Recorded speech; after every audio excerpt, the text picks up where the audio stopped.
زندگی کسی کا لحاظ نہیں کرتی، یہ تم سے کچھ چھینے گی تاکہ تمہیں سکھا سکے، تکلیف دے گی تاکہ تمہیں مضبوط بنا سکے، مایوس کرے گی تاکہ تم پہچان سکو کہ کون تمہارے لائق ہے، اندھیروں میں ڈالے گی تاکہ تم روشنی کی قدر جان سکو۔ یہ خوشیاں مفت میں نہیں دیتی اور کامیابی بھی بغیر قیمت کے نہیں ملتی، مگر ایک بات طے ہے، یہ ہمیشہ تمہیں دوبارہ اٹھنے کا موقع ضرور دیتی ہے۔ اس لیے نہ کسی نقصان پر گھبراؤ، نہ گزرے وقت پر افسوس کرو۔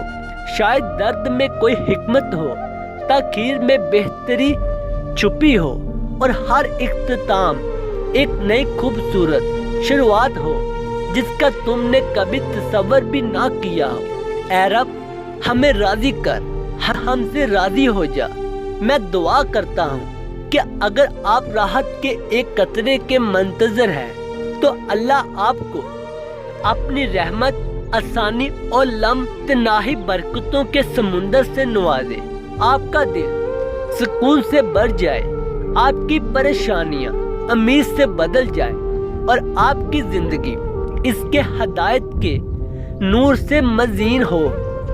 امام شافعی رحمت اللہ نے فرمایا، انسان کا جوہر 3 چیزوں میں ہے: غربت کو چھپانا یہاں تک کہ لوگ یہ گمان کریں گے کہ آپ مالدار ہیں، غصے کو چھپانا یہاں تک کہ لوگ یہ گمان کریں گے کہ آپ راضی ہیں، تکلیف کو چھپانا یہاں تک کہ لوگ یہ گمان کریں گے کہ آپ خوشحال ہیں۔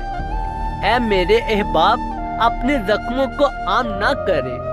غربت تکلیف دہ ہے، لیکن یہ لوگوں کی آنکھوں میں ترس کی نگاہوں سے بہتر ہے، اور شادی میں کامیابی کا نہ ہونا بہت تکلیف دہ ہے، لیکن گر راز ہوتے ہیں اور مجلوس کی زینت نہیں۔ اور آپ جانتے ہیں کہ آپ کے منہ پر کیا کہا جاتا ہے، اور یہ نہیں جانتے کہ آپ کے پیٹھ پیچھے کیا کہا جاتا ہے۔